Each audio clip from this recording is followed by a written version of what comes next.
Fire away. What was your involvement, I guess, in the conversations with Devon and just kind of trying to keep him in the right headspace going down to Rochester? Yeah, we met with him, Kevin, myself, Mike Bales, yesterday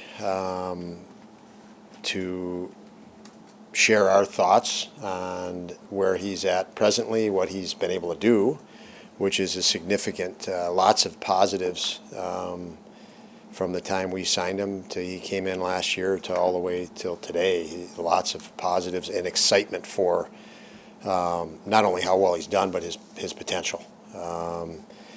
And we felt, I think Kevin explained to you, looking at the schedule, factoring in where we were. We kept 3 goalies at the start of the year to answer questions and to see where we are at. And we didn't want to do something, you go through ups and downs. You can't react to every up and down, or you're not going to be around this league very long, as you're not going to be successful in this league. And we wanted to give things a segment and evaluate through ups and downs and responses and those things for our team, and obviously for Devon, and give him some of that. And now it is obviously Upi is playing the way Upi's playing, which is very well, and that's different than you could predict at the start of the year. You could hope that was going to be a case.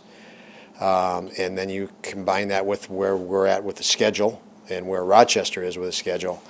Every organization has resources from stuff and equipment and coaches and managers and things like that, and Rochester is one of the biggest resources we have to help players develop. And it's a great spot at this time, we feel, to use for Devon, is really what it comes down to. I know that 3 goalies creates challenge with practice reps and whatnot, but I'm sure that Devon's presence here since March has made Ukko a better goalie. It's more competition.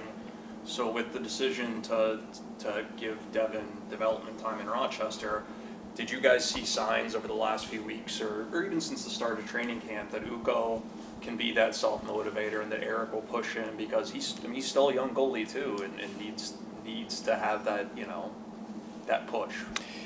Yeah, competition. I was excited with Devon coming in outright with Devon last year, but for the reasons you mentioned, I think I mentioned it at the end of last year, it's great for Upi to see somebody in his peer group. I thought he received great mentorship from Craig Anderson over the previous couple of years. Looked up to Comrie, but kept looking up to guys. And that's great. But there are also some limits to that, and that would be that competition, seeing somebody else. And Devon came in last year, and he had some real good success for us. And that's good for somebody in the same peer group to see. Somebody we know is capable in UPL. So I thought that really has helped UPL, and I think that helps Devon. I think the two of them having that. And it's no different, that's a dynamic that we had hoped for and hoped to get. I can tell you that as a coach, that we tried to create on our defensive group with the young guys pushing each other, giving Henry Yokohara a bigger role 2 years ago, and Dahlin and Samuelson and Power when he came in to create that competition. It's what we've done up front to create competition. So we have it at the goaltender side, and it's a plus. How helpful will it be to have a little bit more lineup flexibility now that you don't have 3 goalies, just the way the roster is set up, and gives you a little bit more options? Yeah, it definitely creates breathing room that we didn't have. But again, certainly I don't say that with any regret whatsoever. The decision was easy at the end of the day, that we needed to keep 3 goalies to start. It was just obvious and easy to us, and obvious and easy to us now to say the timing is to go down to that, and that opens up a lot more flexibility, it feels like. We're still a young organization. You go through lots of ups and downs, and we've committed to a direction, and within that, I've talked about the importance of seeing Rosine, seeing Byro, seeing Rusick, and giving them games to acclimate. And with one more roster spot, it makes that a little bit easier. What was Devon like in the meeting with you, I guess, just his, how he reacted and so forth? Good, and I mean his goal and ambition is very internal driven to become better and better and better. If he evaluated where he is today and he asked him where he would be, where he wants to be in a year or in 2 years and 3 years, there's a significant gap. He has extreme aspirations, and again, Rochester is a tremendous resource to go after those aspirations, which we feel very confident he's in. His aspirations and where he wants to go with his career is in line with his ability. He should have those targets that he mentioned to us, and our conversation was along those lines. Nobody likes to go down. I mean, you like it here. You build camaraderie. You're in a team. You're in a rhythm, and that rhythm changes. So takes a little bit time to digest, but when you know the plan and it fits into a vision long term, for him it fits into his vision long term to become better. This is a resource that can help him do that. I think he's good with it. I don't know if you've had the conversations yet, but do you expect that Jordan will be added to the roster again? And is he an option for St. Louis, or do you want to give him a couple practices in the morning skate? I think he's a legitimate option for St. Louis. He looked very good today. I've talked to him, each and every day, and I think he's comfortable, and I think I am. But he's had one practice today, so it would be based on that. I think opposed to something else is what I see, and we will, in all likelihood, he'll be in the lineup tomorrow. We saw him have a great run last season where he kind of picked his team up and put it on his shoulders. What do you hope that experience can do for him this time around, now that he's going to see probably a few more starts? And you're talking about UPL. I missed the start. UPL, okay. So you're asking about his run last year and his success last year. I mean, I think it's just natural. Before he had the run last year, or success last year, and with some consistency, he'd never had that in his career, and so now he feels he can build off of that. Once you get a taste of something, and you like it, you want more, and he has. It's different to want more and not have hindsight or a 20/20 vision to figure out how to get more. So by going through that last year, I think he has a better picture of how to get more. I think that's what's driven him to the point where we feel as an organization more comfortable in him, because he's got experience gained now, and experience under stress. I mean, just pull up the stories written about him and spoken of him a year ago. There's a tremendous amount of doubt about UPL, and he had to fight through that doubt and question to get to where he is. And you have to become accustomed to that if you're going to have a career in this business. You're going to be doubted, and as I said, there's ups and downs in the league, and you got to learn how to handle them. And the better you do, the more you keep getting better, and he's doing a very nice job of that. With the limited practice time you have coming up, as a coach, is it going to be better for Comrie and Luukkonen, practice-wise, to be just down to 2 and to help them moving forward, because you are going to be limited in your practice time? It will. I don't think it was challenging. I mean, it's different for 3 goalies in a practice. I don't think it's challenging because they do so much work with Mike Bell's a goalie coach and extra shooters and before and after practice.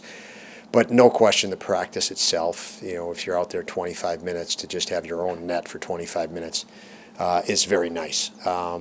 If you didn't and you had 3, there's plenty to compensate for that, but now they don't have to worry about compensating for that. So it's an added luxury, I guess.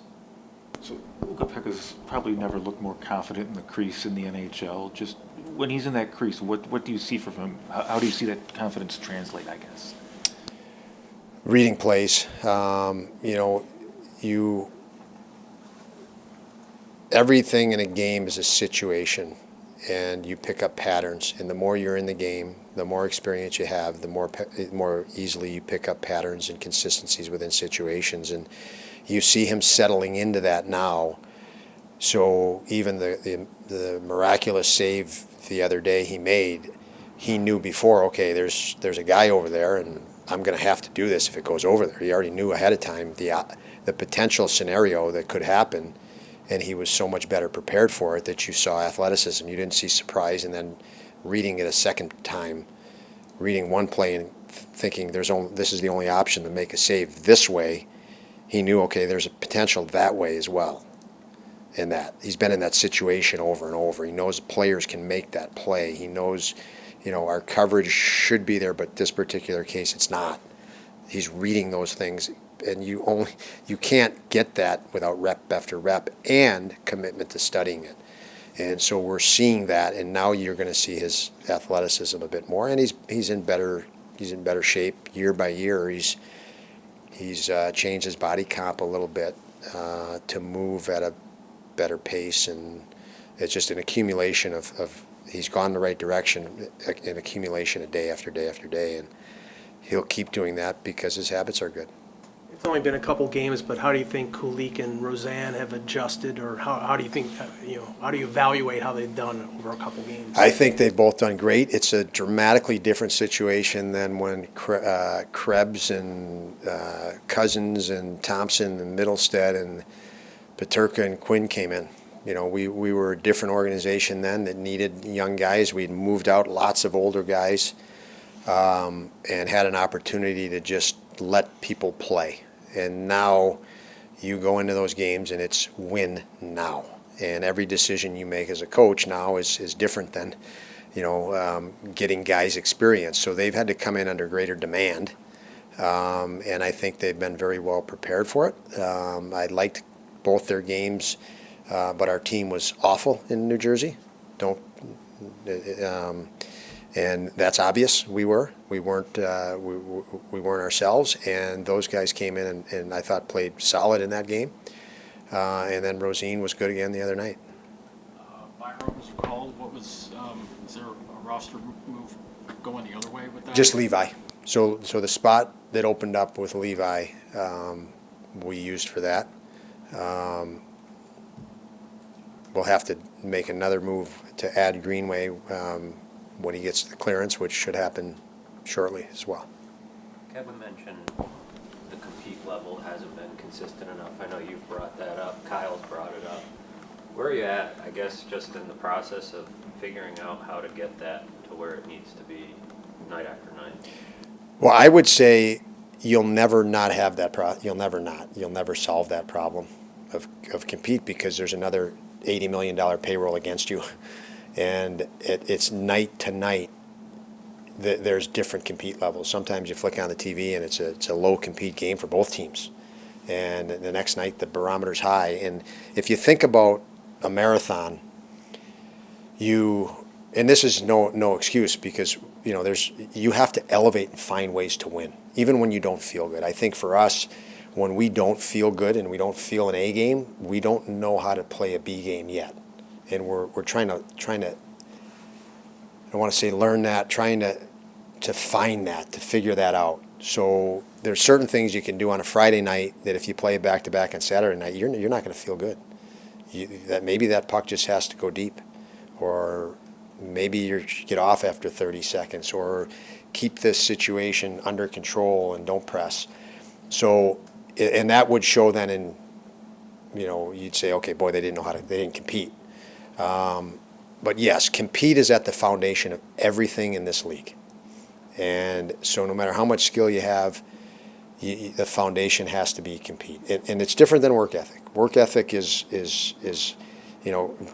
work and grinding it out in the weight room and practice and getting ready. But when there's one puck and there's two players that are very hard workers, probably the more competitive guy is going to get it more than not, with the small difference in skill within the league. And I think each night you go into a game and you don't know what the other team's going to bring, and if you don't feel good, you got to figure out how to match it or compensate.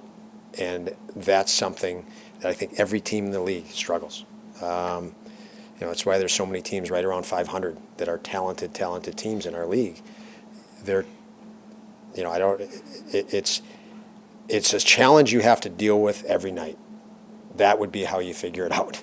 You accept it and fight through it, and we're pushing our guys to that initiative. JJ's already at 75% of his goal total from last season. Just what's impressed you about his play this season? That he used last season.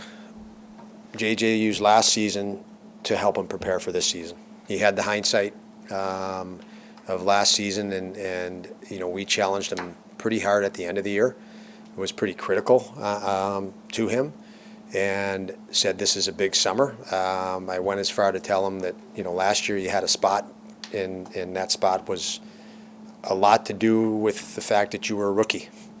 You're not a rookie anymore when you come back, and he's come back with a greater compete and much more adamant, knowing that he's going to be rated differently by us as coaches. So he's competitively, if we talk about compete, he's competitively addressed the challenge that we had to him at the end of last year.